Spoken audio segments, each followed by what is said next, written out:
Just now টেক্কার trailer দেখলাম। মানে একটা কথা বলতে চাই, আমার মনে হচ্ছে old Srijit Mukherjee is back. তার সিনেমাতে যে রনেসটা থাকে, ভাবটা থাকে, সেই ফ্লেভারটা যেন এই টেক্কাতে আরও একবার ফিরে এসছে। তো যে গল্পটা দেখানোর চেষ্টা করছে, অ্যাকচুয়ালি এই ধরনের সিনেমা না, মানে জাস্ট ট্রেলার দেখে তুমি জাস্ট প্লটটা একটু বুঝতে পারবে, কিন্তু আলটিমেটলি ভেতরে যে লেয়ারিংগুলো আছে সেটা তুমি ট্রেলার দেখে বুঝতে পারবে না। সেটার জন্য তোমাকে বড় পর্দায় গিয়ে মানে সিনেমাটা আলটিমেটলি তোমাকে দেখতে হবে। তো অনেকেই বলছিল যে এই বাচ্চা কিডন্যাপিংয়ের ব্যাপার, তারপরে একটা মুক্তিপণ চাওয়া, এটা খুব কমন কনসেপ্ট। আমরা বাংলাতেও এক দুটো দেখেছি, বলিউডে তো হামেশাই দেখে থাকি, অনেক সিনেমাই হয়। কিন্তু আমার মনে হচ্ছে টেক্কার গল্পটা একটু অন্যরকম হতে চলেছে। দেবদার চাকরি চলে গেছে, সে তার চাকরি ফেরত চাওয়ার জন্য একটা বাচ্চাকে কিডন্যাপ করছে, এটা কোথাও গিয়ে একটু খটকা কিন্তু দিচ্ছে। এবং আলটিমেটলি দেখতে পাচ্ছি স্বস্তিক মুখার্জির মেয়েকে যখন কিডন্যাপ করছে, স্বস্তিক মুখার্জি উল্টো দেবের ছেলেকে কিডন্যাপ করে নিয়েছে, তাহলে একটা ফেস অফের ব্যাপারও কিন্তু এখানে চলে আসছে। আর এটার অনেকেই সুবিধা নেওয়ার চেষ্টা করছে, কিছু পলিটিশিয়ান, কিছু মানে বড় মাপের লোকজন, যে এক ঢিলে চার পাখি মারা যাবে। মানে এ একটা মেয়েকে নিয়ে আছে, ও একটা ছেলেকে নিয়ে আছে, তো তারা ফায়দা লোটার চেষ্টা করছে। রুক্মিণীকে পুলিশ অফিসারের চরিত্রে তার যে হেয়ার কাটটা দেওয়া হয়েছে, অসম লাগছে।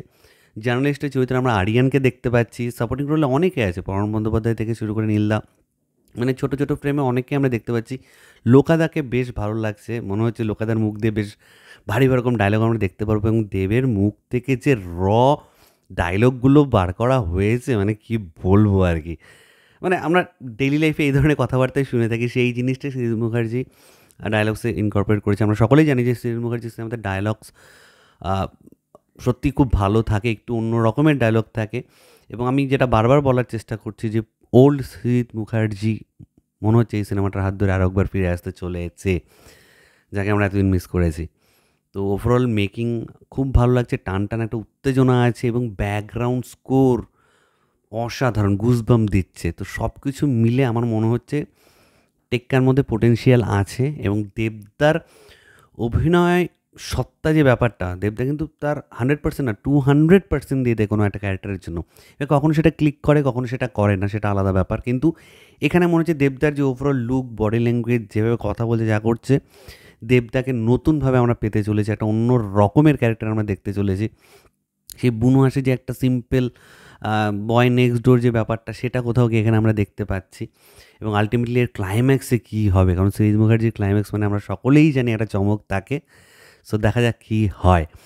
তো টেক্কা আমার ট্রেলারটা দারুণ লেগেছে এক কথায়। তোমরা যারা টেক্কা ট্রেলার দেখোনি, গো অ্যান্ড ওয়াচ।